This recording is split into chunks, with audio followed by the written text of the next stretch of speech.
Un único destructor, blindaje delgado, cañones ligeros.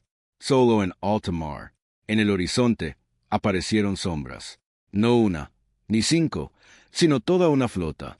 Acorazados, cruceros, destructores. La mayor fuerza naval que Japón aún podía reunir. Frente a ellos, un barco que ya habían descartado como insignificante. Pero algo salió mal. En lugar de huir, en lugar de esconderse, el USS Johnston viró y se lanzó directamente contra la tormenta de acero, lo que siguió confundiría a los almirantes y redefiniría las expectativas sobre la guerra. Y deja una pregunta resonando a lo largo de la historia. ¿Por qué un barco tan pequeño eligió luchar contra algo tan grande? A finales de 1944, el Océano Pacífico ya no era un lugar de incertidumbre. Se había convertido en un mapa de impulsos, y la dirección era clara. Estados Unidos estaba avanzando. Isla tras isla, las líneas de suministro se extendían a lo largo de miles de kilómetros de mar abierto. Aparecían aeródromos donde antes se alzaban selvas. Y ahora, Filipinas, un punto estratégico clave en el Pacífico, se encontraba en el centro de todo. Para el general Douglas MacArthur, esto era más que una estrategia. Era una promesa que volvía a sus orígenes. El Golfo de Leyte sería la puerta de entrada. Detrás de esa puerta, se encontraban el control de la región, el colapso de la movilidad naval japonesa y la escalada de una guerra que ya había comenzado a dar un giro. Pero las guerras no se deciden solo con planes. Se ven influenciadas por lo que se escapa de ellos. Lejos de los enormes portaaviones y los acorazados fuertemente blindados que dominaban los titulares, formaciones más pequeñas operaban discretamente en segundo plano. Una de ellas era conocida como Unidad Operativa 77.4.3, pero la historia la recordaría con un nombre más sencillo, Taffy 3. No fue diseñado para la gloria. Sus portaaviones de escolta eran lentos. Sus destructores tenían un blindaje ligero. Sus aviones estaban diseñados para apoyo terrestre, no para el combate naval. Era una unidad construida para la protección, no para la confrontación. Entre esos barcos navegaba el USS Johnston, un destructor de la clase Fletcher. Rápido, maniobrable, pero frágil ante la artillería pesada. Al mando se encontraba el comandante Ernest E. Evans. No era conocido por dudar. Un hombre de ascendencia cherokee, de carácter tranquilo, pero definido por una firme convicción, que la fuerza de un barco no se medía por su tamaño, sino por su disposición a actuar. Antes de su despliegue, había dejado sus intenciones meridianamente claras. Si llegaba el momento, Johnston no retrocedería. Ese momento ya se acercaba a él. Al otro lado del océano, la Armada Imperial japonesa preparaba algo mucho más desesperado que calculado. Su plan, la Operación SHG, no se basaba en el equilibrio, sino en el riesgo. Una fuerza masiva de acorazados, cruceros y destructores atacaría a través de estrechos pasos, apuntando directamente a las vulnerables fuerzas de desembarco estadounidenses. Fue una apuesta final. Si tenía éxito, el curso de la guerra podría cambiar. Si fracasaba, quedaría poco que defender.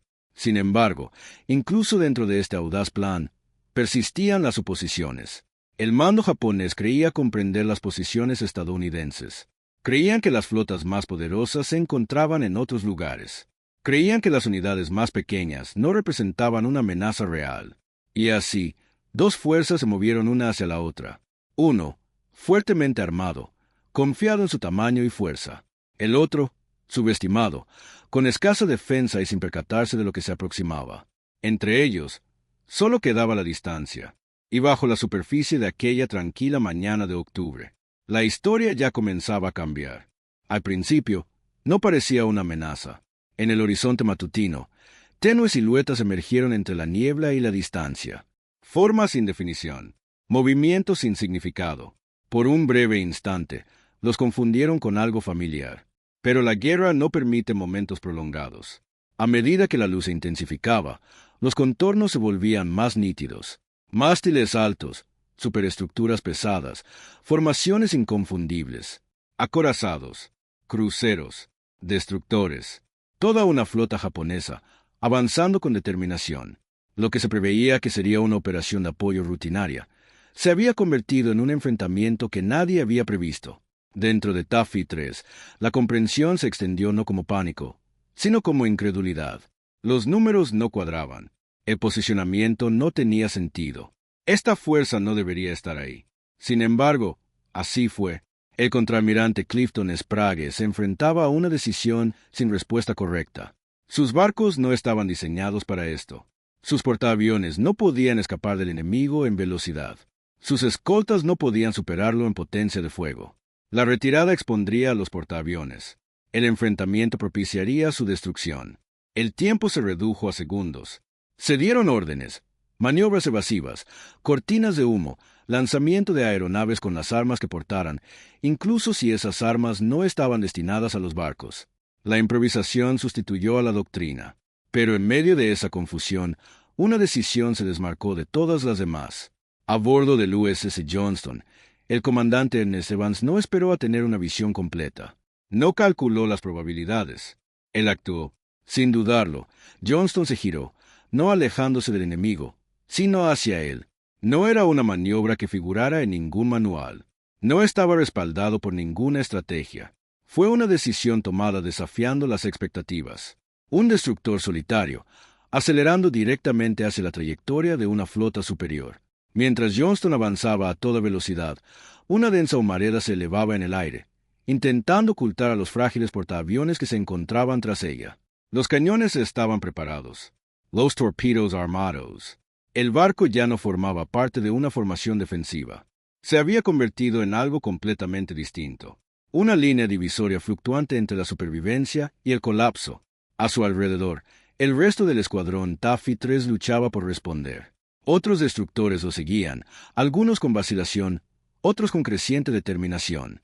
Aviones descendían hacia el enemigo, lanzando bombas, disparando ametralladoras, cualquier cosa que pudiera interrumpir el avance. Sin embargo, el desequilibrio seguía siendo abrumador. Los cañones japoneses abrieron fuego. Proyectiles de tamaño de coches pequeños surcaban el agua, elevándose cada vez más con cada corrección de trayectoria.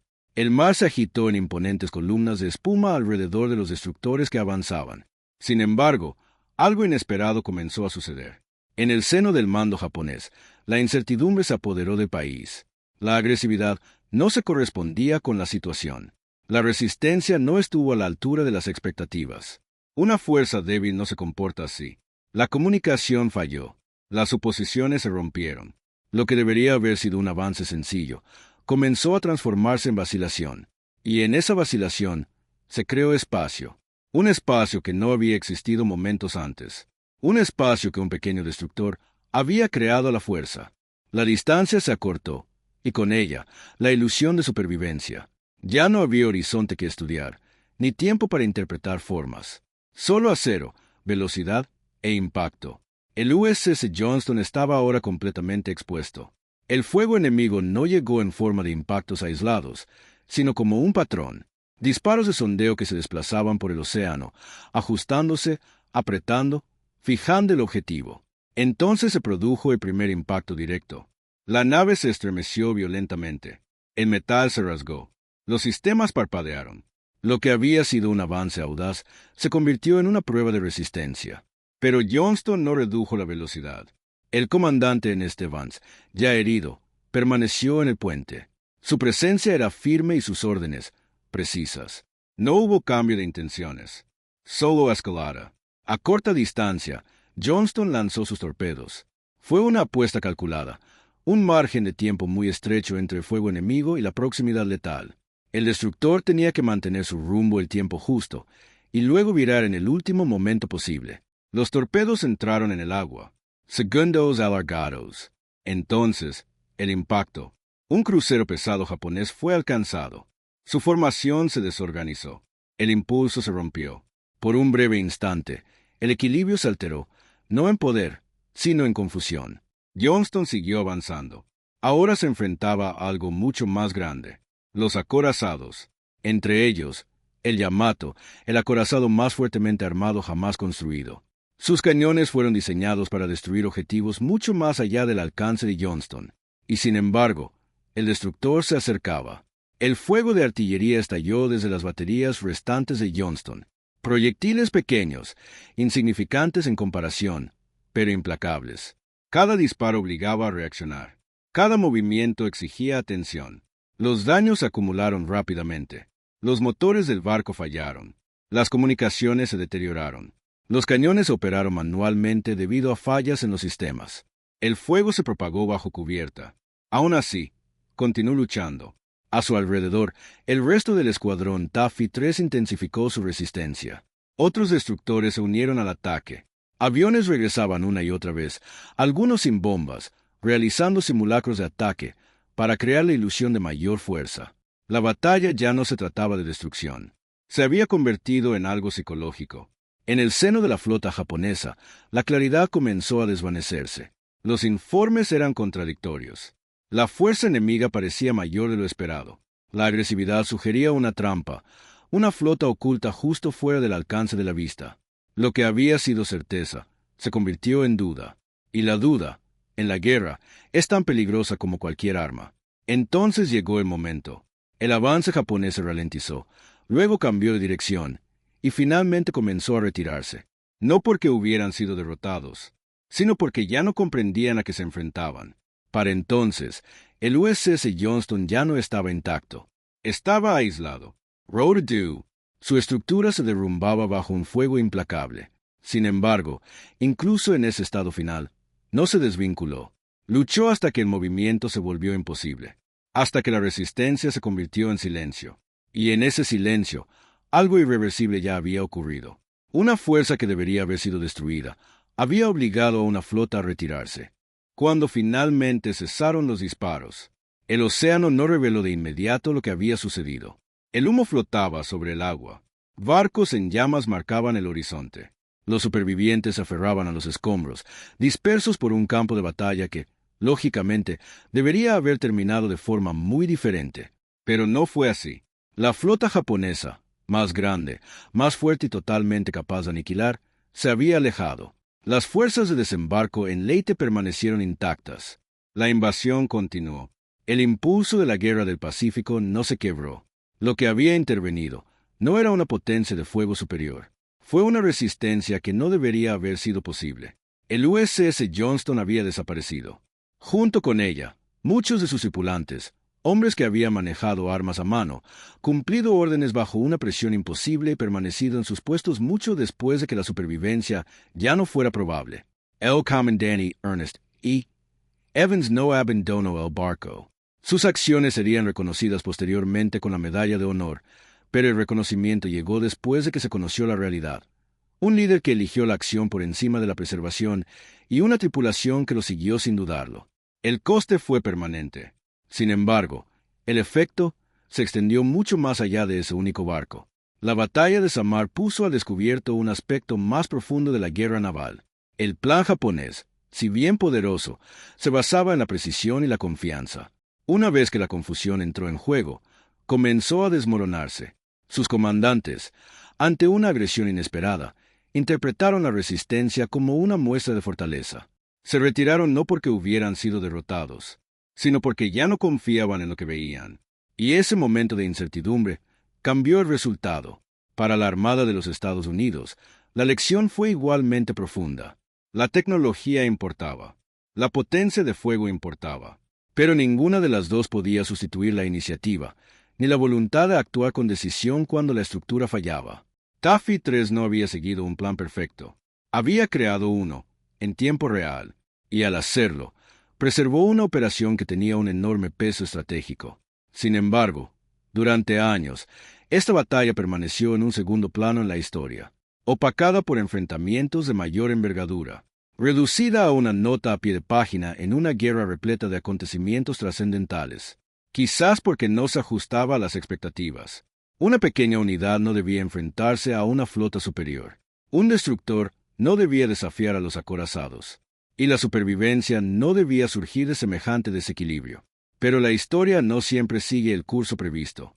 El USS Johnston fue calificado de demasiado pequeño. Y en esa suposición se ocultaba su mayor fortaleza. Porque cuando llegó el momento, no se comparó con el tamaño del enemigo. Se midió en función de la necesidad de actuar. Y con esa decisión, cambió el curso de una batalla. Si esta historia de valentía y decisión aún tiene relevancia, una suscripción garantiza que estos momentos olvidados sigan siendo contados. Compartirlo con alguien que valora la historia real mantiene viva la memoria. y para otra historia marcada por probabilidades imposibles. El próximo video de Historia de Batalla TV te espera.